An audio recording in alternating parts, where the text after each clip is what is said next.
ಸಮಸ್ತ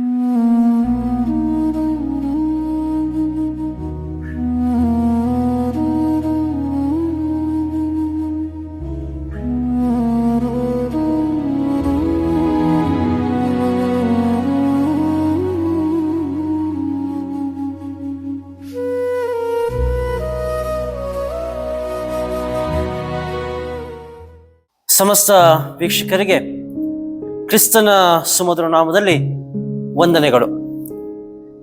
ಈ ಒಂದು ದಿನಕ್ಕೆ ಕೊಡಲ್ಪಟ್ಟಂತ ವಿಷಯದ ಪ್ರಸ್ತಾಪ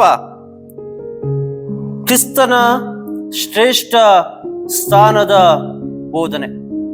ಕ್ರಿಸ್ತನ ಶ್ರೇಷ್ಠ ಸ್ಥಾನದ ಬೋಧನೆ ಇದಕ್ಕೆ ಪೂರಕವೆಂಬಂತೆ ತೆಗೆದುಕೊಂಡಂತ ವೇದ ಭಾಗ ಪೌಲನು ಕೊಲೊಸ್ಸೆಯವರಿಗೆ ಬರೆದ ಪತ್ರಿಕೆ 1ನೇ ಅಧ್ಯಾಯ 13ರಿಂದ 15 ವಚನಗಳು. ಪೌಲನು ಕೊಲೊಸ್ಸೆಯವರಿಗೆ ಬರೆದ ಪತ್ರಿಕೆ 1ನೇ ಅಧ್ಯಾಯ 13ರಿಂದ 15 ವಚನಗಳು. ದೇವರು ನಮ್ಮನ್ನು ಅಂಧಕಾರದ ದೊರೆತನದಿಂದ ಬಿಡಿಸಿ ತನ್ನ ಪ್ರಿಯ ಕುಮಾರನ ರಾಜ್ಯದೊಳಗೆ ಸೇರಿಸಿದನು. ಆ ಕುಮಾರನಲ್ಲಿ ನಮ್ಮ ಪಾಪಗಳು ಪರಿಹಾರವಾಗಿ ನಮಗೆ ಬಿಡುಗಡೆಯಾಯಿತು. ಆತನು ಅದೃಶ್ಯನಾದ ದೇವರ ಪ್ರತಿರೂಪನು, ಸೃಷ್ಟಿಗೆಲ್ಲ ಜ್ಯೇಷ್ಠ ಪುತ್ರನ ಸ್ಥಾನ ಹೊಂದಿದವನೂ ಆಗಿದ್ದಾನೆ. ಆತನು ಅದೃಶ್ಯವಾದ ದೇವರ ಪ್ರತಿರೂಪನು, ಸೃಷ್ಟಿಗೆಲ್ಲ ಜ್ಯೇಷ್ಠ ಪುತ್ರನ ಸ್ಥಾನ ಹೊಂದಿದವನು ಆಗಿದ್ದಾನೆ. ಪ್ರಾರ್ಥನೆ ಮಾಡೋಣ.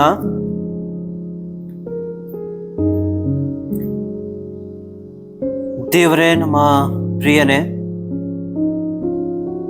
ನಮ್ಮೆಲ್ಲರ ಪಾಪಗಳಿಗೋಸ್ಕರ ಕ್ರೂಚಿತನಾದಂಥ ನಮ್ಮ ಕರ್ತನೆ, ನಿನ್ನ ಶ್ರಮೆಯ ಆ ಒಂದು ಸಮಯದ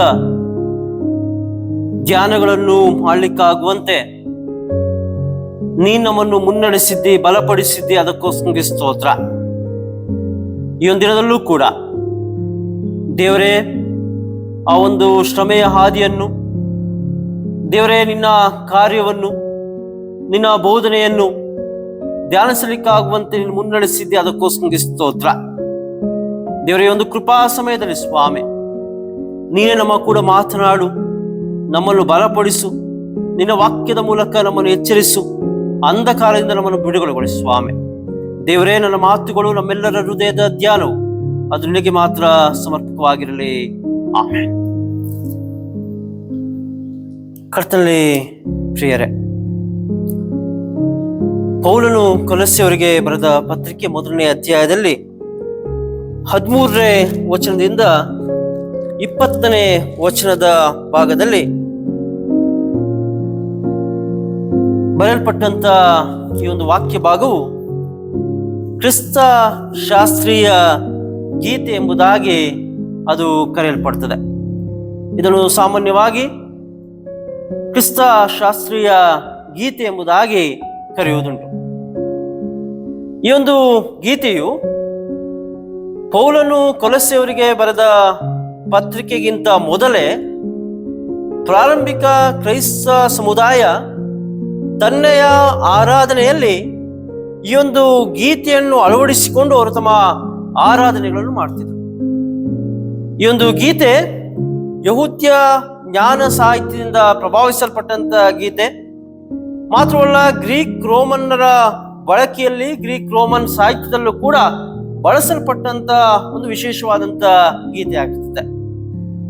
ಗ್ರೀಕ್ ರೋಮನ್ನರು ತಮ್ಮ ಸಾಹಿತ್ಯದಲ್ಲಿ ಅರಸನಿಗೆ ಸಂಬಂಧಪಟ್ಟು, ಅರಸನನ್ನು ವರ್ಣಿಸಲಿಕ್ಕೆ ಸಂಬಂಧಪಟ್ಟು, ಅರಸನಿಗೆ ದೇವರ ಸ್ಥಾನವನ್ನು ಕೊಟ್ಟು ಈ ಒಂದು ಗೀತೆಯನ್ನು ಅವರು ಉಪಯೋಗಿಸ್ತಿದ್ರು.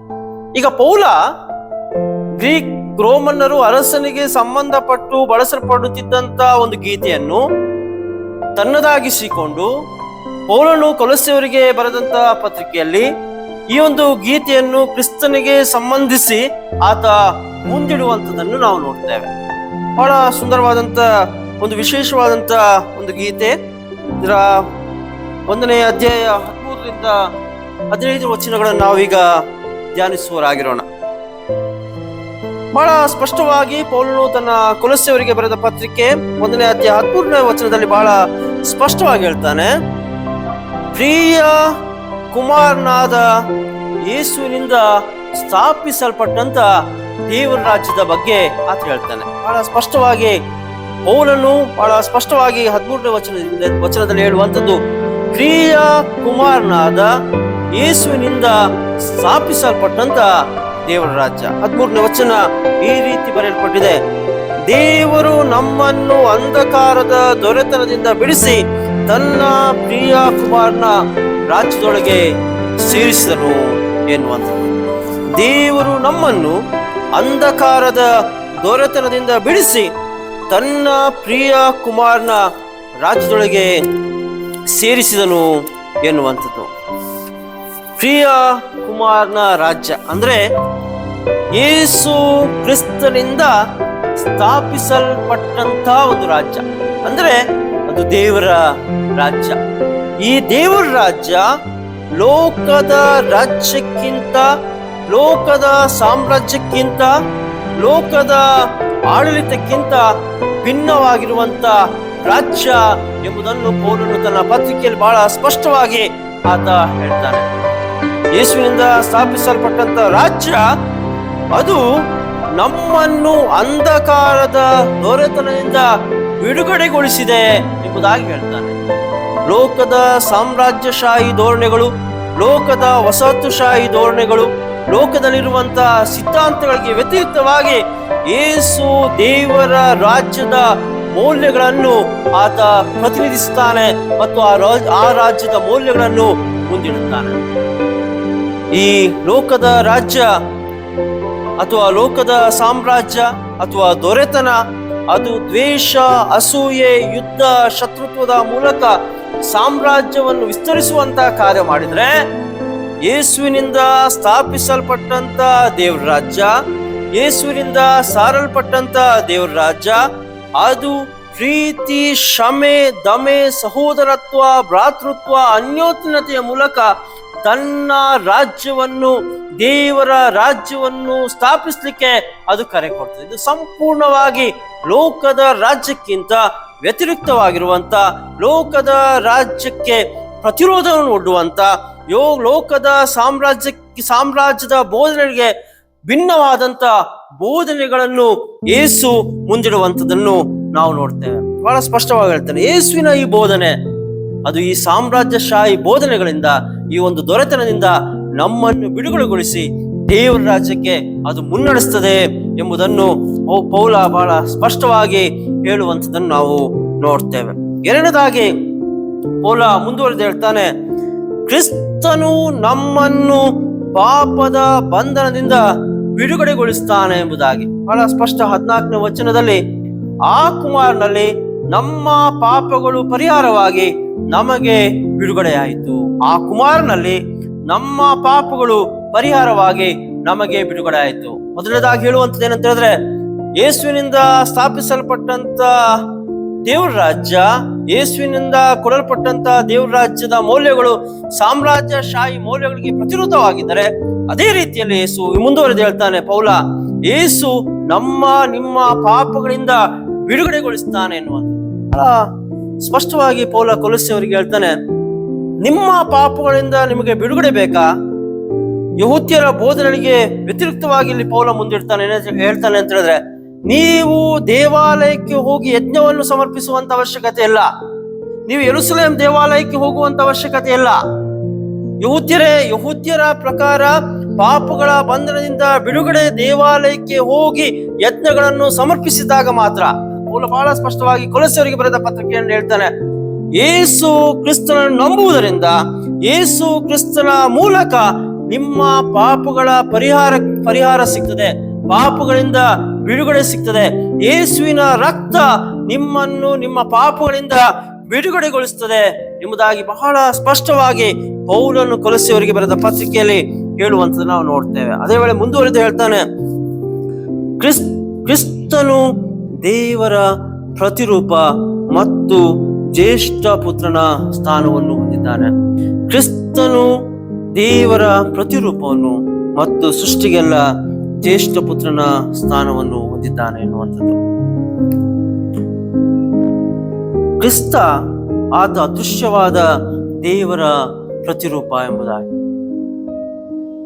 ಇಲ್ಲಿ ಬಳಸಲ್ಪಟ್ಟಂತ ಗ್ರೀಕ್ ಪದ ಐಕೋನ್ ಅಥವಾ ಇಮೇಜ್, ಇಲ್ಲಿ ಇದು ದೇವರ ಪ್ರಕಟಣೆ ಎಂಬುದನ್ನು ಸೂಚಿಸುತ್ತದೆ. ನಾವು ಕ್ರಿಸ್ತನಲ್ಲಿ ದೇವರನ್ನು ಕಾಣ್ತೇವೆ, ದೇವರ ಮೌಲ್ಯಗಳನ್ನು ನಾವು ನೋಡ್ತೇವೆ, ಕ್ರಿಸ್ತನಲ್ಲಿ ನಾವು ದೇವರನ್ನು ಕಂಡುಕೊಳ್ತೇವೆ. ಕ್ರಿಸ್ತ ದೇವರ ಪ್ರತಿರೂಪ ಎಂಬುದನ್ನು ಬಹಳ ಸ್ಪಷ್ಟವಾಗಿ ಪೌಲ ಕೊಲೊಸ್ಸೆಯವರಿಗೆ ಬರೆದ ಪತ್ರಿಕೆಯಲ್ಲಿ ಹೇಳ್ತಾನೆ. ಮಾತ್ರವಲ್ಲ, ಆತ ಸೃಷ್ಟಿಗೆಲ್ಲ ಜ್ಯೇಷ್ಠ ಪುತ್ರನ ಸ್ಥಾನವನ್ನು ಹೊಂದಿದವನು ಆಗಿದ್ದಾನೆ. ಆತನು ಸೃಷ್ಟಿಯಲ್ಲ, ಬದಲಾಗಿ ಸೃಷ್ಟಿಗೆಲ್ಲ ಜ್ಯೇಷ್ಠ ಪುತ್ರನ ಸ್ಥಾನವನ್ನು ಹೊಂದಿದ್ದಾನೆ.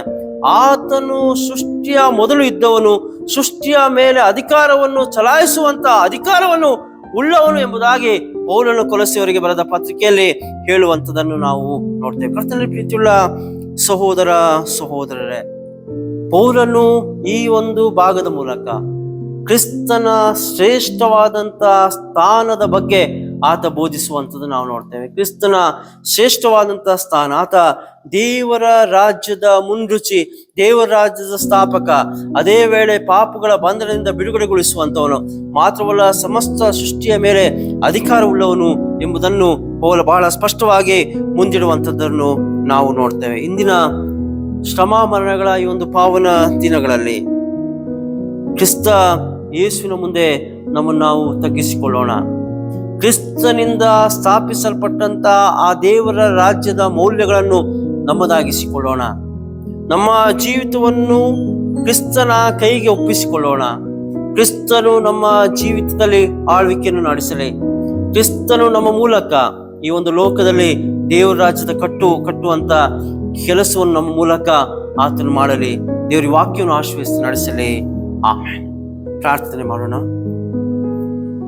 ದೇವರೇ, ನಮ್ಮ ಕರ್ತನೆ, ನಿನ್ನ ವಾಕ್ಯವನ್ನು ನಾವು ಕೇಳಿದ್ದೇವೆ. ನಿನ್ನ ವಾಕ್ಯದ ಪ್ರಕಾರ ಬಾಳ್ಲಿಕ್ಕಾಗುವಂತೆ ನಮ್ಮ ಕಲಿಸು ಸ್ವಾಮಿ. ನಿನ್ನಿಂದ ಸ್ಥಾಪಿಸಲ್ಪಟ್ಟಂತಹ ದೇವರ ರಾಜ್ಯದ ಮೌಲ್ಯಗಳನ್ನು ನಾವು ಉಳಿಸಿಕೊಳ್ಳಿಕ್ಕಾಗುವಂತೆ, ಅದನ್ನು ಈ ಲೋಕದಲ್ಲಿ ನಾವು ಸ್ಥಾಪಿಸಲಿಕ್ಕಾಗುವಂತೆ, ಮುಂದುವರಿಸಿಕೊಂಡು ಹೋಗ್ಲಿಕ್ಕಾಗುವಂತೆ ನಮ್ಮನ್ನು ಮುನ್ನಡೆಸು ಸ್ವಾಮಿ. ಮಾತ್ರವಲ್ಲ ಸ್ವಾಮಿ, ನಮ್ಮ ಜೀವಿತದಲ್ಲಿ ನಿನ್ನ ಆಳ್ವಿಕೆ ನಡೆಯಲಿ ಸ್ವಾಮಿ. ನಿನಗೆ ನಾವು ಹೆಚ್ಚಿನ ಸ್ಥಾನವನ್ನು ಕೊಟ್ಟವರಾಗಿ, ನಿನ್ನ ಆಳ್ವಿಕೆಗೆ ನಮ್ಮನ್ನು ನಾವು ಒಪ್ಪಿಸಿಕೊಟ್ಟವರಾಗಿ ಈ ಲೋಕದಲ್ಲಿ ಬಾಳ್ವೆಯನ್ನು ಮಾಡ್ಲಿಕ್ಕಾಗುವಂತೆ ಮುನ್ನಡೆಸುವುದಾಗಿ ಯೇಸು ಕ್ರಿಸ್ತನಲ್ಲಿ ನಮಗೆ ಪ್ರಾರ್ಥನೆ ಬೇಡಿ ಹೊಂದಿರುವ ತಂದೆಯೇ, ಆಮೆನ್.